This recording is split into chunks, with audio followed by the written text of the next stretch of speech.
Out ahead! It's them.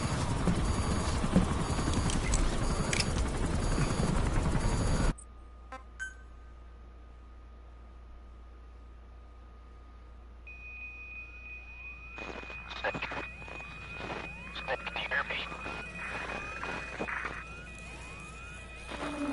Are you okay? Skulls. Listen, that Misty is their work. We won't be able to send in another chopper for now. Boss, you need to eliminate the Skulls. We cannot lose Code Talker.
There it is. Oh no, there's none.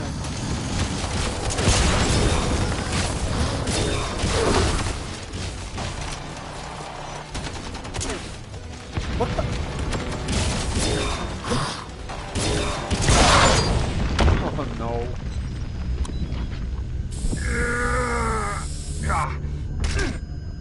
Oh, again?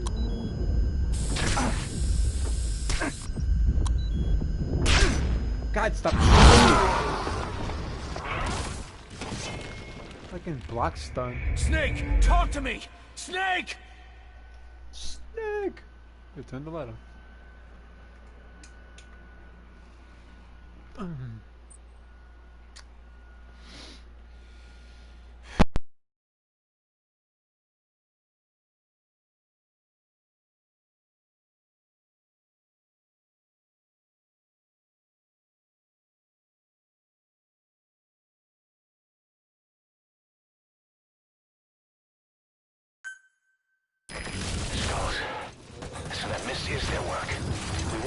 send in another chopper for now. Boss, you need to eliminate the skulls. We cannot lose Code Talker.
Snake, talk to me!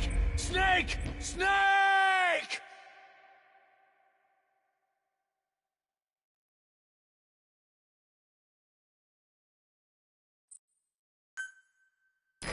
Skulls. So that misses their work. We won't be able to send in another chopper for now. Boss, you need to eliminate the skulls. We cannot lose Code Talker.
Great work, boss.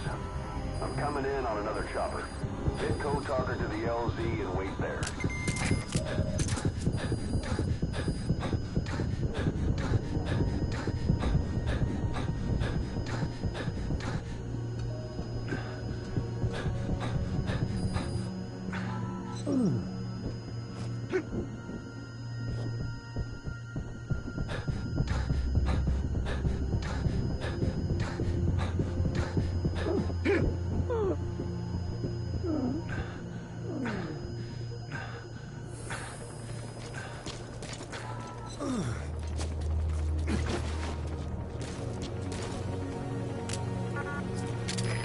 This is B-Quad. Arriving shortly at LZ.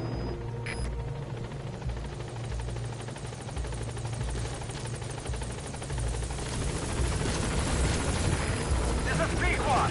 On station at LZ.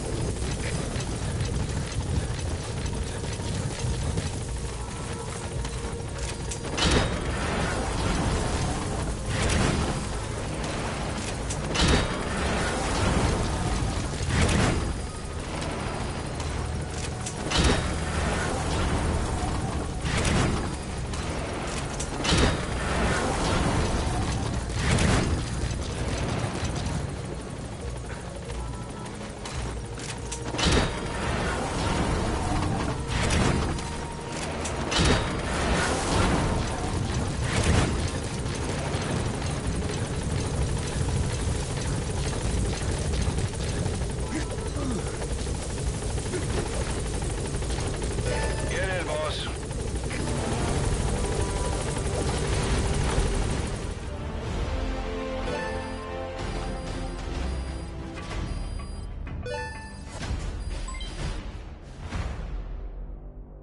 Mission complete. Great work.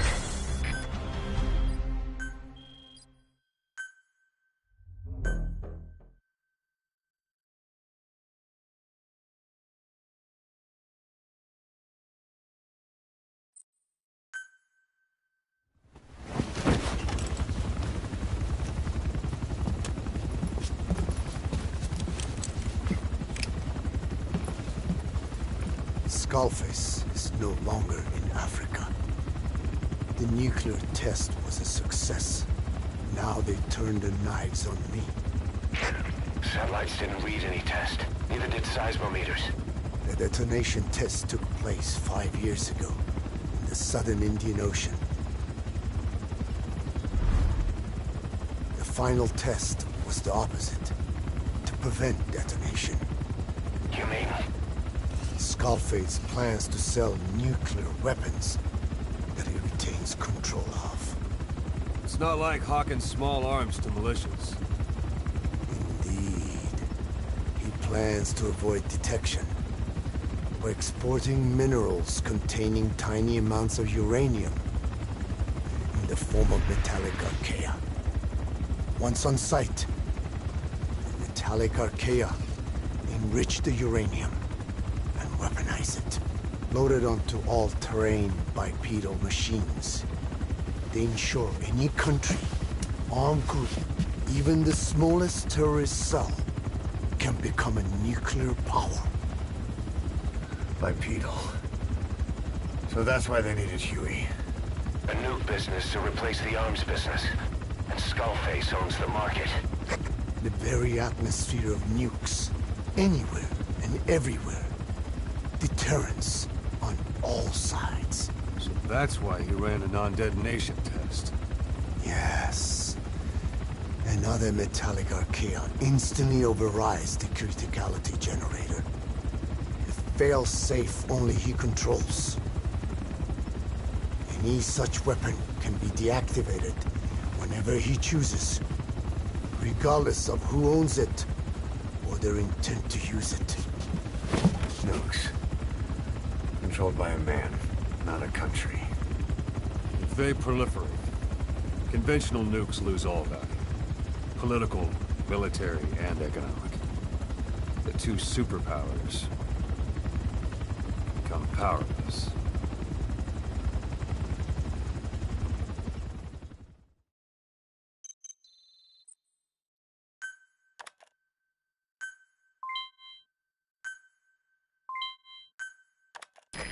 R&D and medical teams have come up with a proposal for a new suit that applies Code Talker's research, the Parasite suit. Apparently, it can recreate some of the Skull's unusual abilities. But in order to use those abilities, it needs parasites. If you want to wear this suit, you're going to need to get a hold of parasites by extracting skulls.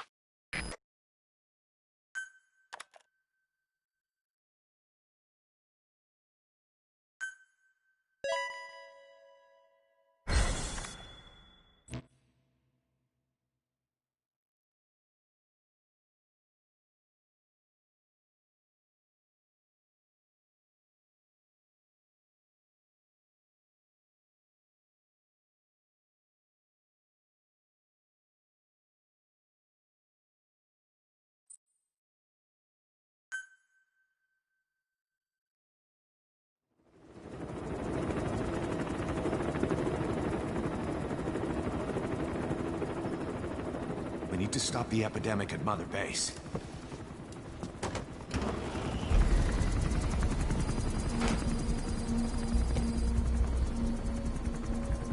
About the pathogen spreading through Mother Base, what's your opinion? Textbook symptoms of vocal cord parasite infestation.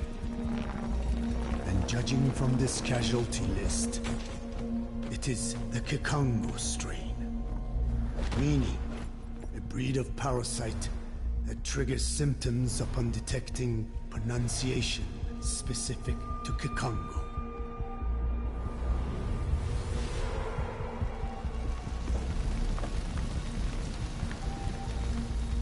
So how do we keep them from becoming symptomatic?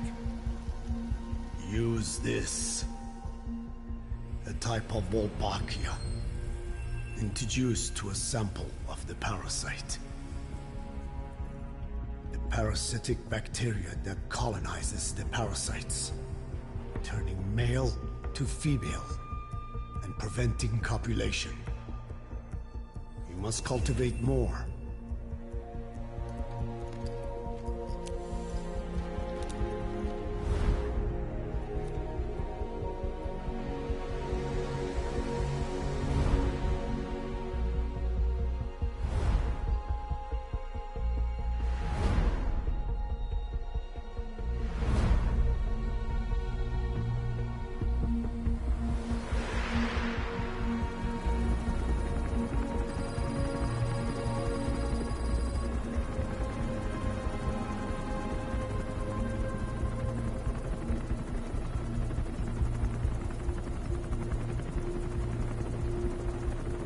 Thanks to Code Talker, we've managed to put a stop to any new vocal cord parasite infections.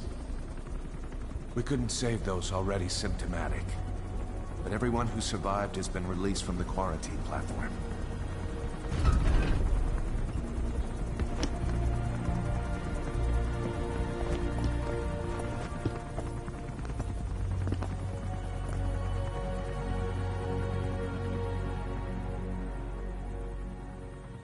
Skullface will pay for this.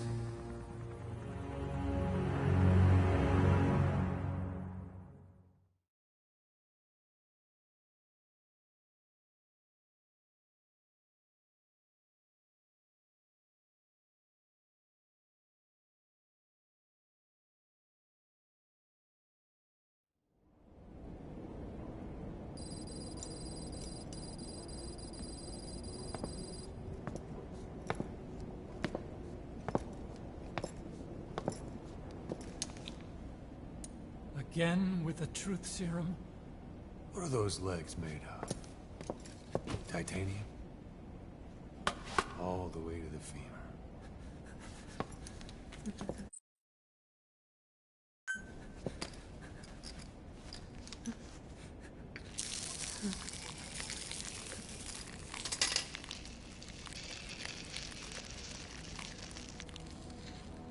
Metallic archaea.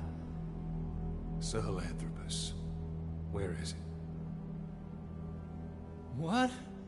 We have to know before his plan is complete. Sahelanthropus is the final piece. What are you talking about? If the Soviets break out a mobile, controllable nuclear weapon, East-West relations will be right back at the Cuban Missile Crisis. The Cold War returns to life, as countries without nuclear arsenals line up for what Skullface is selling. Nuclear weapons proliferate overnight, and on the brink of annihilation, the world maintains its balance. But we know this is all just a shield, a ruse. The cleansing parasites are what matter most. A WMD to eclipse even nukes, and the only one that can still be used. Skullface is the world's greatest threat, and Zero's. The pieces are in place. All that remains is to unveil Sahelanthropus in Afghanistan. They can't activate it without me.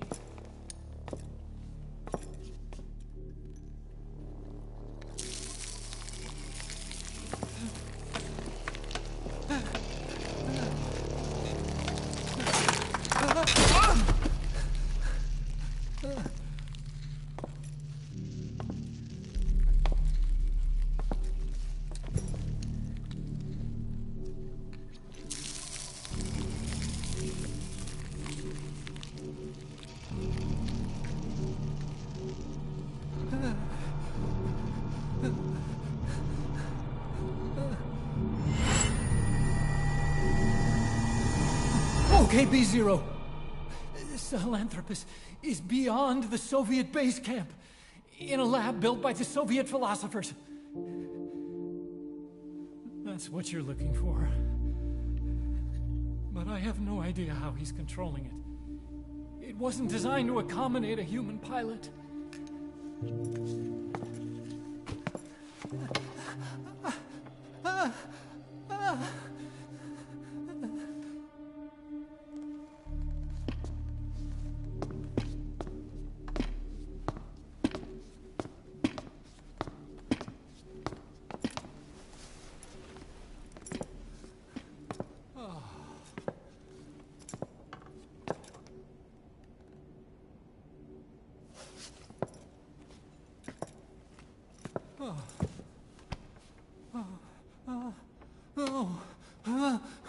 No!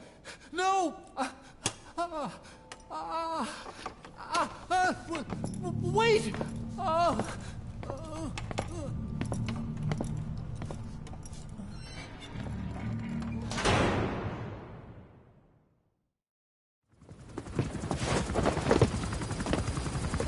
We got word from Afghanistan. Everyone at the Soviet base camp's dead. No sign of fighting. Parasites. Skullface's men then headed north. The target is OKB-0. That's where he'll activate Sahelanthropus. Unless we stop him, he'll go down in history a conquering victor. We can't let that happen. Wipe him out. Don't leave any trace of his existence. I'm gonna need backup on this one.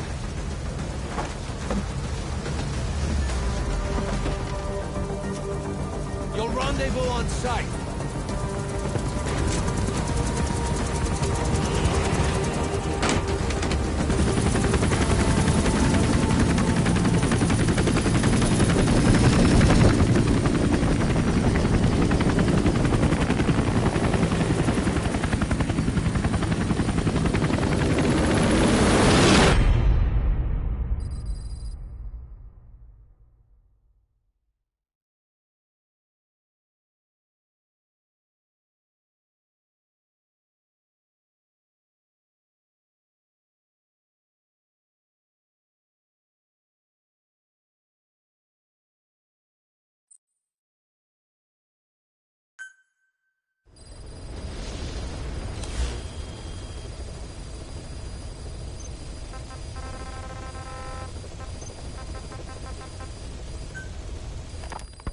About the pathogen spreading through Mother Base.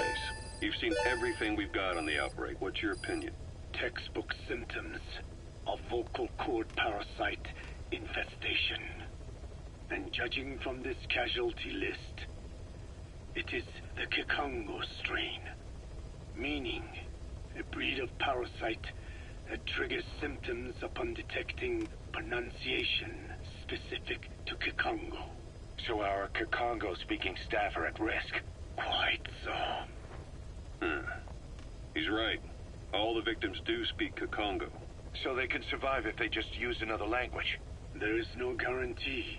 You're only dealing with the Kikongo strain. Other language strains may be present. You well know he was teaching them languages from all over the world. The Devil's House. Nzoya Badiabulu.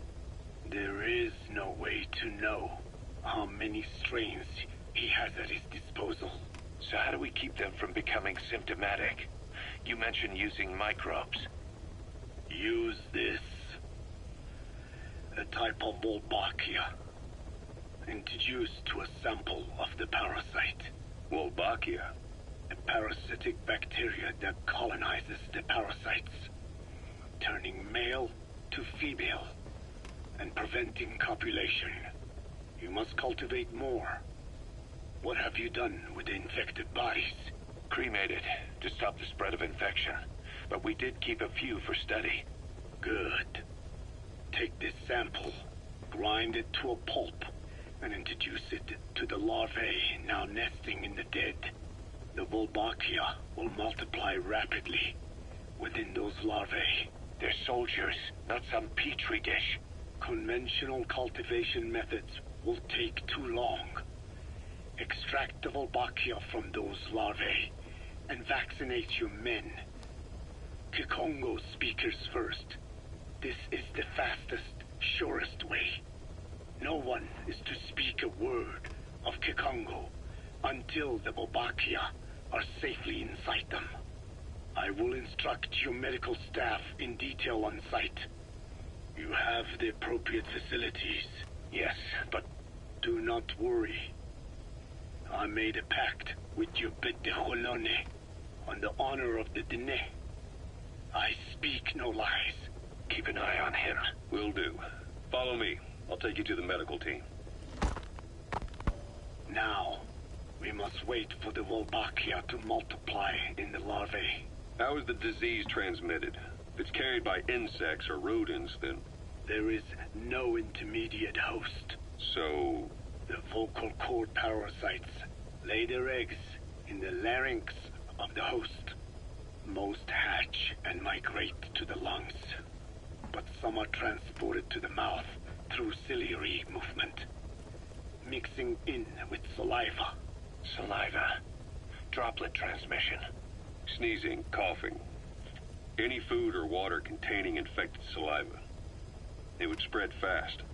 Indeed. And when the larvae migrate to the lungs, symptoms can resemble the early stages of a cold, making it easy to infect others. Meaning a simple conversation would be enough to pass it on. All right, so what happens after the larvae migrate to the lungs? It is as I said before. They mature by feeding on alveolar tissue. It is only then that noticeable symptoms appear in the host. And by that point, it's too late. He's infected everyone else. It's one hell of a weapon you've created. That is what Blag Ana wanted. Something that would spread easily. In truth, he's not the reason.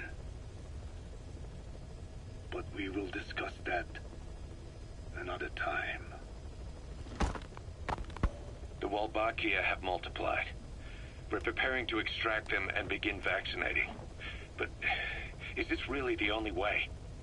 Sure, it'll prevent infection, but the cost.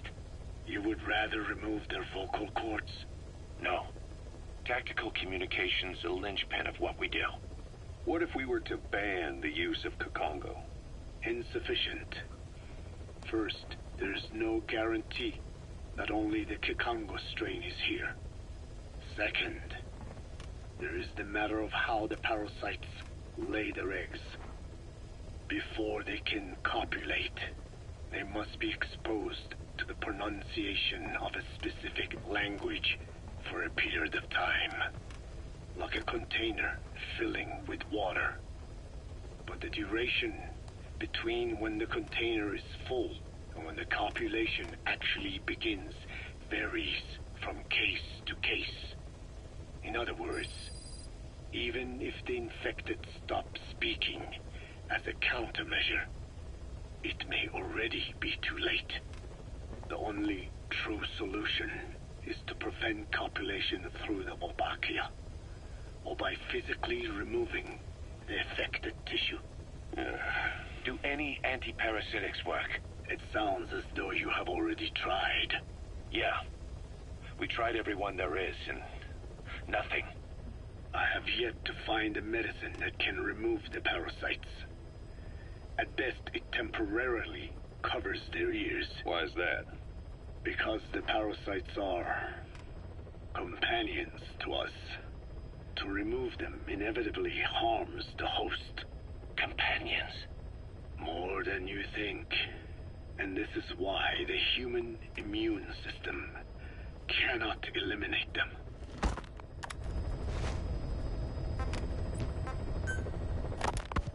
We've inoculated the staff with Wolbachia to keep them from becoming symptomatic. That should also contain the infection. How did this happen in the first place? It has to have been a Cypher spy within our ranks. If this is so, then why the Kakongo strain? If their intent was to wipe you out. Skullface said the remaining English parasite was close to the boss. If this latest strain was his doing, he wouldn't have tipped his hand. It is possible someone brought eggs onto the base without knowing. Stuck to their shoes, clothing. Well, that makes the most sense to me. And where did the eggs come from? You mentioned that your boss visited Nzoya Badiopulu. Sure, but his gear's disinfected immediately upon return. Then he was not the carrier. And not just the boss. All staff dispatched to high-risk regions were quarantined on the flight back. When the symptoms first appeared, we checked and disinfected all equipment used up to that point. Any and all prisoners, soldiers, materials, and animals extracted during missions were also quarantined. So, that just leaves... I have seen children around here. Where are they from? All over. Some were being held hostage at a mine. Then there were the troublemakers at Bwala Yamasa. Bwala Yamasa? Yeah. Their clothes, their things. Did you burn them? They're just kids. We couldn't. And besides, not one of them's shown symptoms. The parasites don't infect prepubescent hosts. Their vocal cords are not fully developed. Well, if infection doesn't occur in children... It is possible they carried eggs on their clothes, and the infection spread from them. Check the kid's stuff. I doubt there is any trace left by now. But if there is, some of those kids must be close to hitting puberty. How could we have missed this? The name Bwala Yamasa got quite a reaction from you. I'm guessing the Kakongo strain was released in that village. Cypher used that region to experiment with vocal cord parasite transmission. The Kakongo strain. The settlements around the refinery upstream of Bwala Yamasa were the proving grounds. They would infect one villager and record transmission speed. Dangerous work. If they failed to contain the infection, it would slip into the surrounding regions. At which point the world found out about the parasites, making them useless as a weapon. Incredible they'd risk such a thing. The test site was densely populated too. A terrible place for such experiments. No doubt, they thought burning everything would wipe away all traces. The settlements were covered in oil anyway. Who would wonder if one day they caught fire? And so it did. They burned it all. Living and dead. Those remains. But they miscalculated. Transmission speed was far faster than anticipated. It may have been the temperature, or hygiene standards, or perhaps the parasites reacted quickly to Kikongo. Whatever the reason, nearly all villages were swiftly infected, and the settlements reduced to mounds of corpses.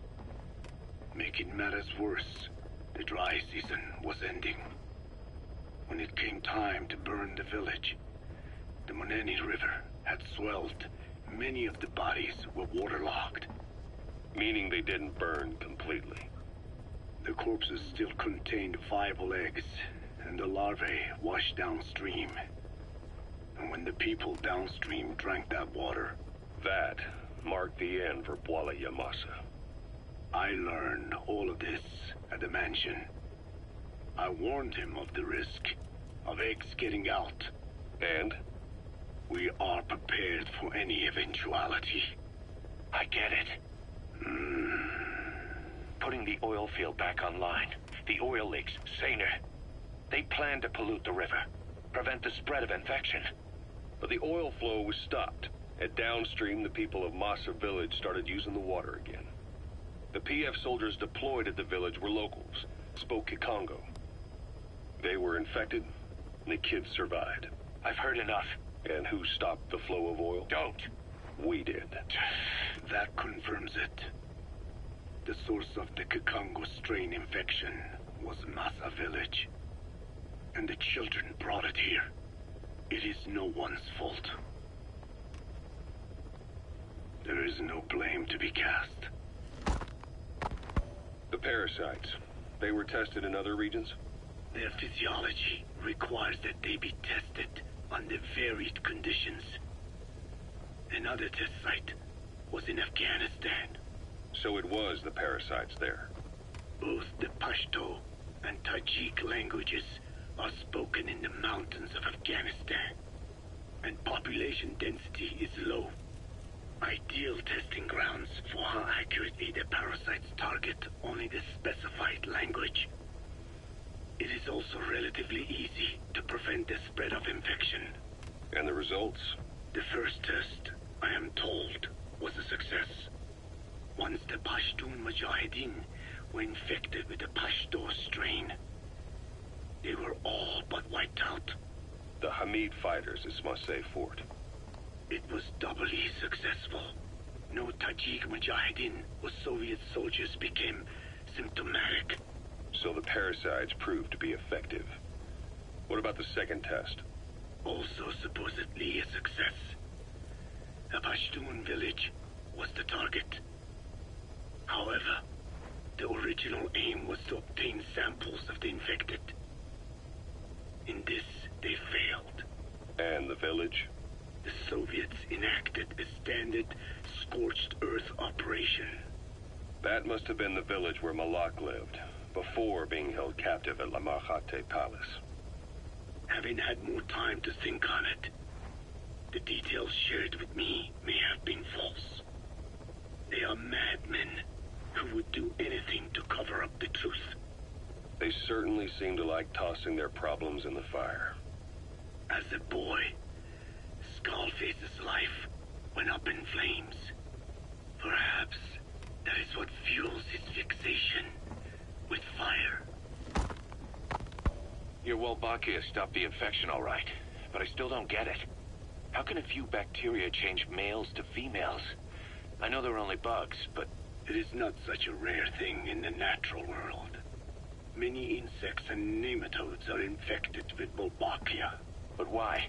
They nest in the cell cytoplasm of the host, even in the egg cells, with the result that the offspring are born infected.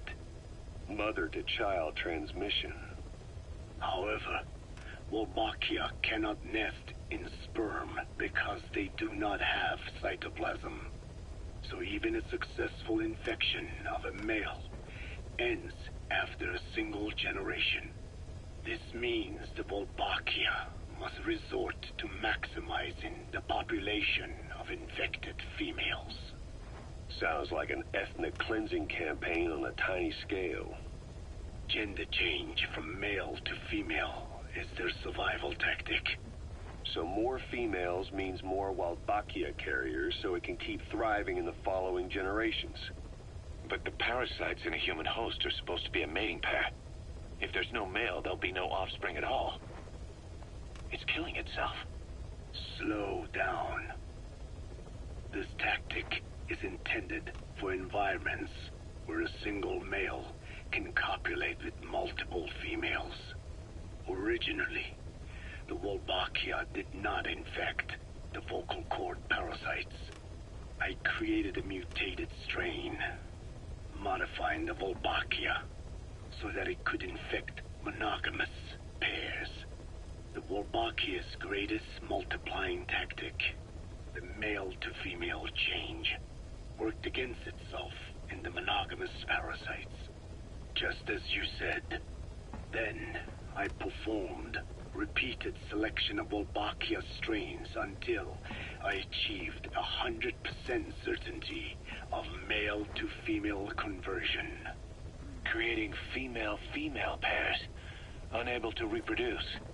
And you say the Wolbachia affects the host of the host, that is, us, cutting off our means to reproduce? It is almost certain. Of course, we will not turn female. After all, mammals possess no natural gender-changing function. But some Wolbachia strains can cause cytoplasmic incompatibility in the host. Is that some cell deformity? Put simply, it means the altered sperm of infected males kill the female's egg on contact. And that's happened to us? Yes. And yet, what occurs in humans is not just simple CI. To date, there are no cases of Wolbachia affecting humans. The fact that this strain causes this effect, is it the vocal cord parasite's affinity with humans? I do not know enough to say for sure. So the parasite warps the host. Reminds me of what Skullface said. It is the way of all organisms to create their own optimal environment. Just look at you and this base. Organisms that cannot do this are doomed to extinction. The difference with parasites is that their environment is another organism. That creates a connection between life and life. Parasitism, symbiosis, or death. In this way, the host too is challenged to adapt.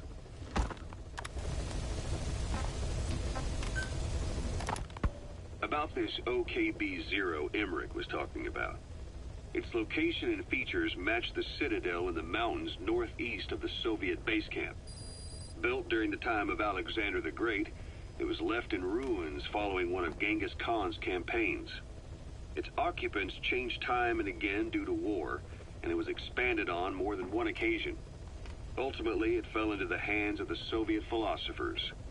The Soviet army was using it as the headquarters of its Afghan invasion force. But it would seem that Skullface's connections with the philosophers gave him license to develop Sahelanthropus there. And that's what Emmerich was doing at the place, before he got the axe. But OKB is a designation the Soviets use for weapon design bureaus. There's no way they'd have one of those in Afghanistan. And, in principle, the numbers that follow OKB are always integers above 1. There is no 0.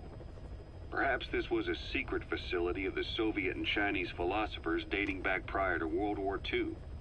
Though it's more likely Skullface just picked a fake name that more or less fit the Soviets' pattern. He doesn't go there often, but he sure as hell won't miss this. They use the heliport on top of the tower for his visits. Start by heading for the heliport. Then wait for your chance to make contact with Skullface. It seems Sahelanthropus's armor is made from depleted uranium. That offers some serious protection. The U.S. military is planning on using it for its main battle tanks, too. Maybe that's where Emmerich got the technology. Uranium? They're using nuclear fuel for armor now? No. What they use for nuclear fuel is uranium-235, which is extracted from natural uranium. Depleted uranium is a byproduct of that process, sort of like the leftovers, I guess. The garbage. Uranium-235 makes up 0.72% of natural uranium, whereas depleted uranium contains only 0.2%.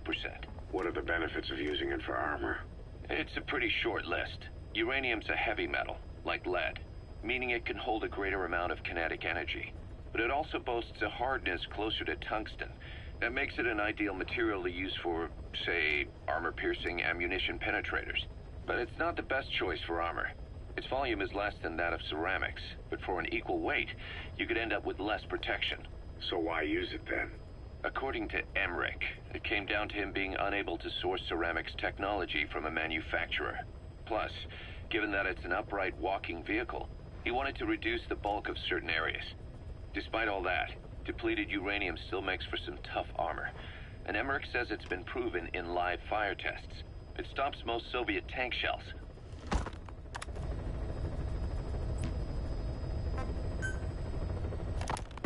Code Talker, what are the metallic archaea? South Africa was previously... Emmerich uses externally...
Because that brat finally accepted that he lost.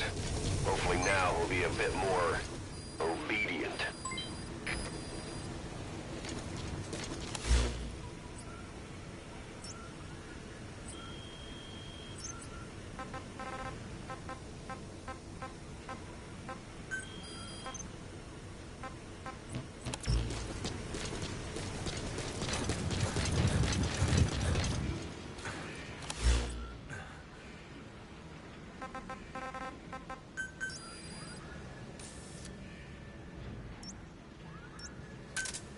Roger.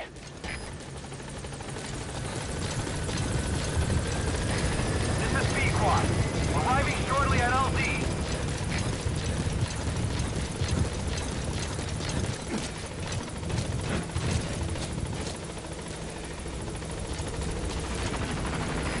This is Pequod. On station at LZ.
spit it out.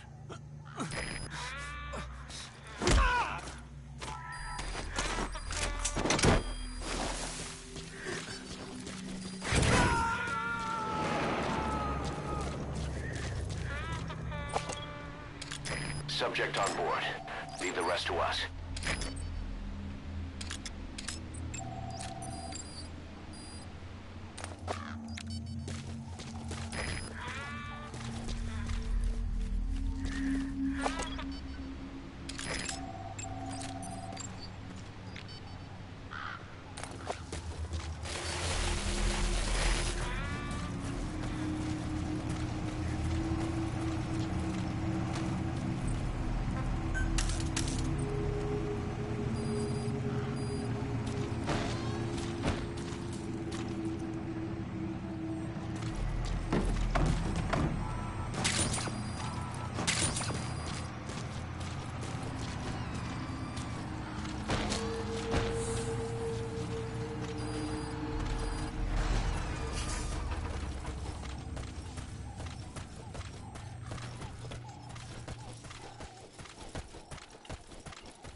Too.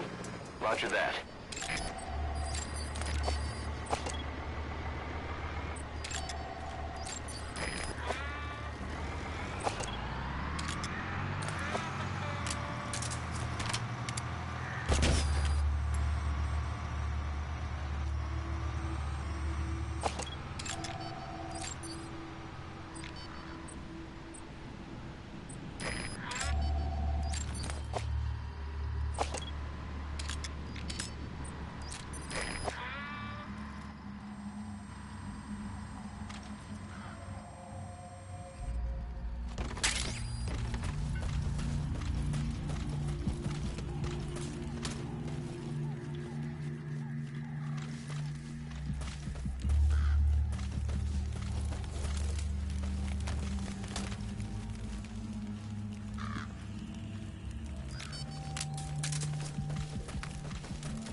Fire! Begin cover fire!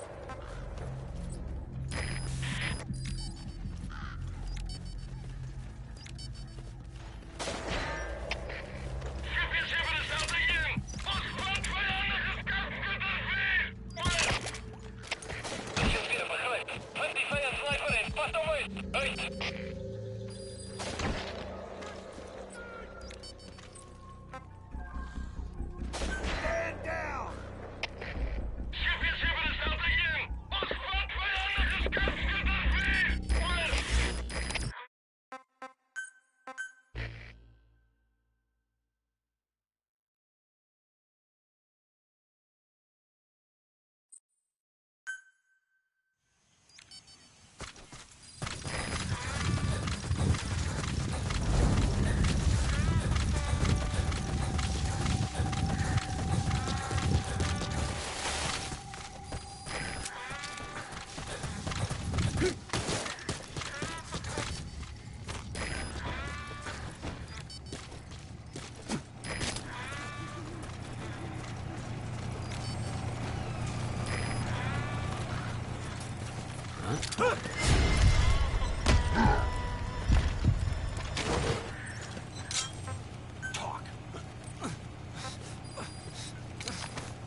Subject on board. Leave the rest to us.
Extract him.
Spit it out.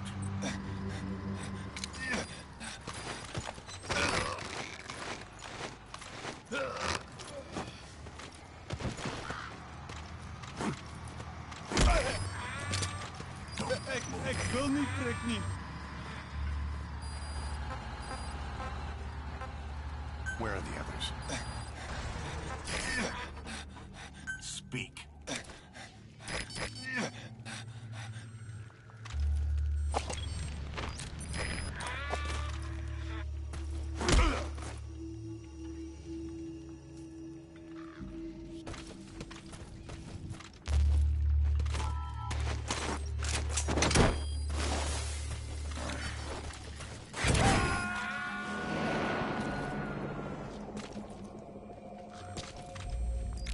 Subject on board. Leave the rest to us.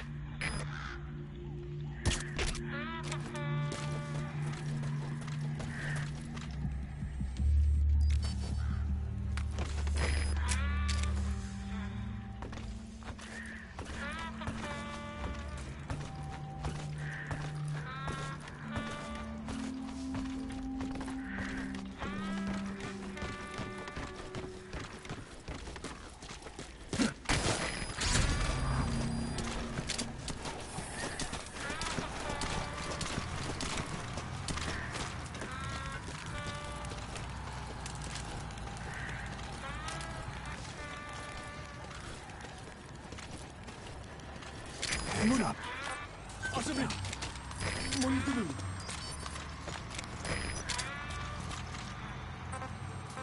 Spit it out.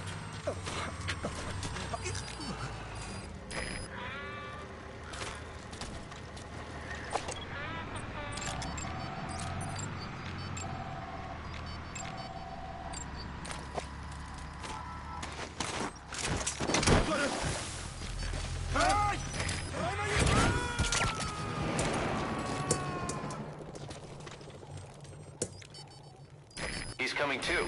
Roger that.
The target.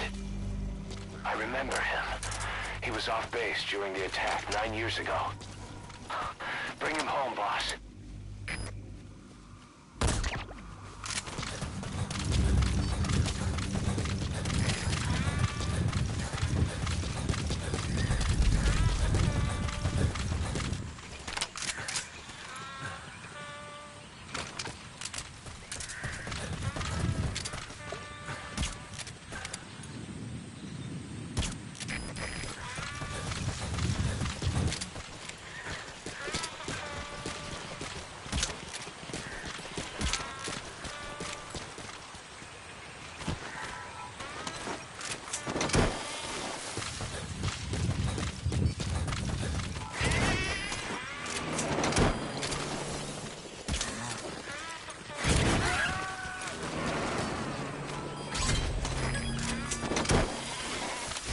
subject on board.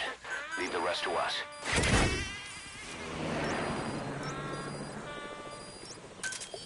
Roger.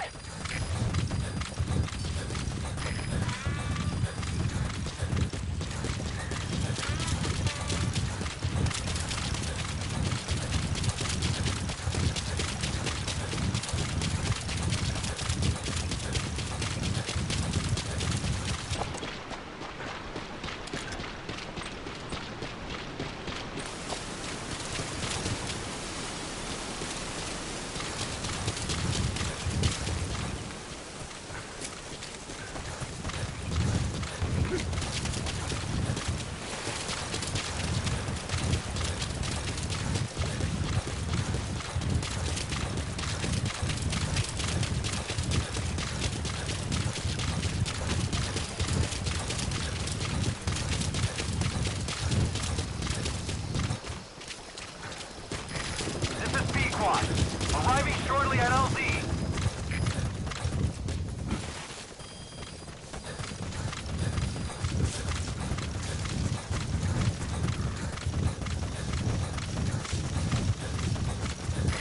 This is Pequod.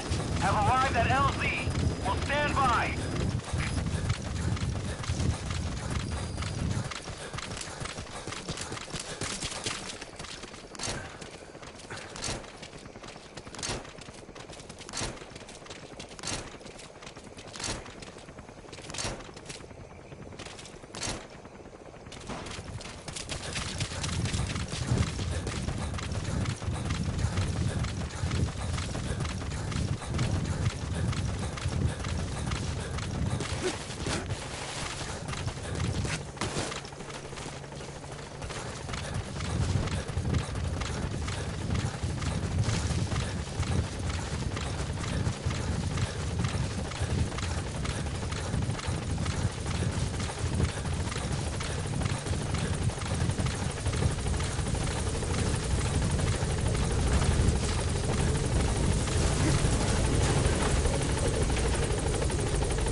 Good. You captured it alive.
Saba, Tata Namono, Intangu Yandi, Ivandaka ke Salanamin.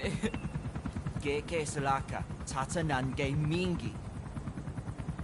Ah, Eli Lolula Mono, Muzolaka Vekutuba. Gizina Nge Bingi Lakamono. Kisina, ge bigila kemono? Hey, Tepe, Eli, what's the matter? Fighting will get you nowhere, Eli.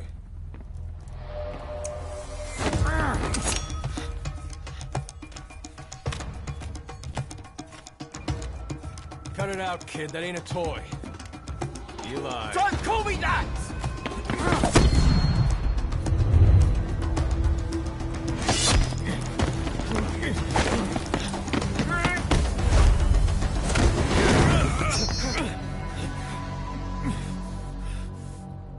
I'm not a kid. You hear me? Enough.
On the battlefield, they use one another's nom de guerre. But here, we insist they use their real names. Well, that hasn't sat too well with Eli. Or should I say, Unyoka ya Mbempe. He thinks his boys are letting us grown-ups walk all over him.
Welcome home, boss.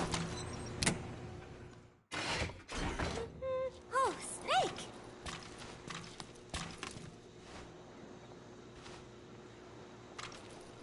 What is it, Snake?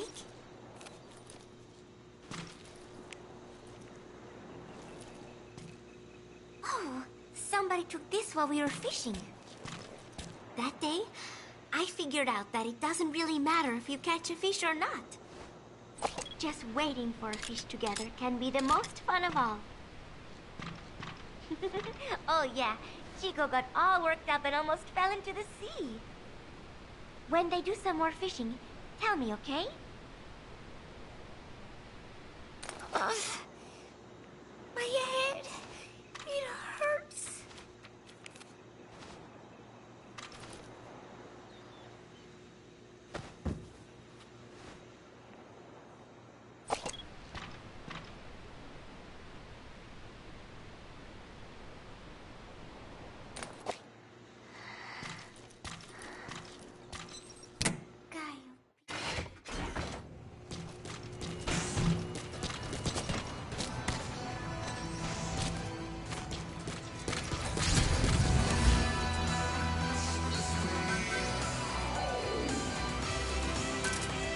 Roger.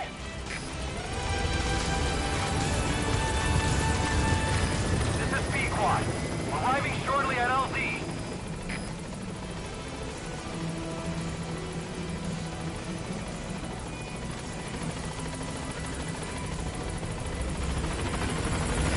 This is Pequod. On station at LZ.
subject on board. Leave the rest to us.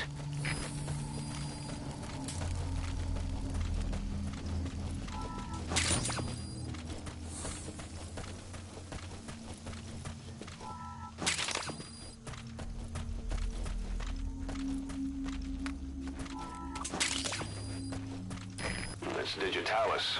It's toxic, but it can also be used as medicine.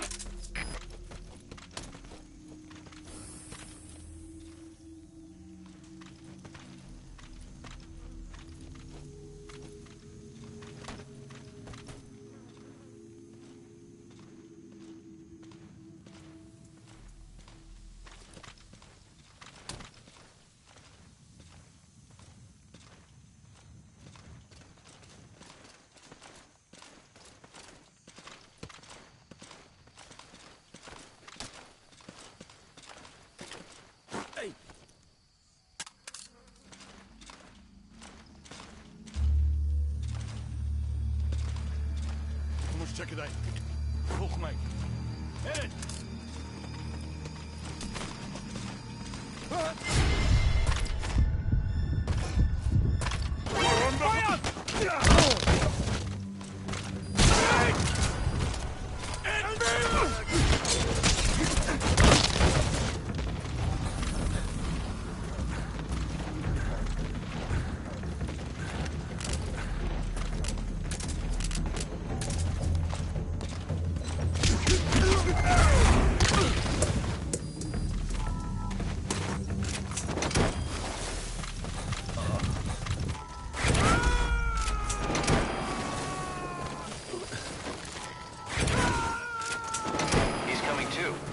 Roger that.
Roger.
Arriving shortly at LZ.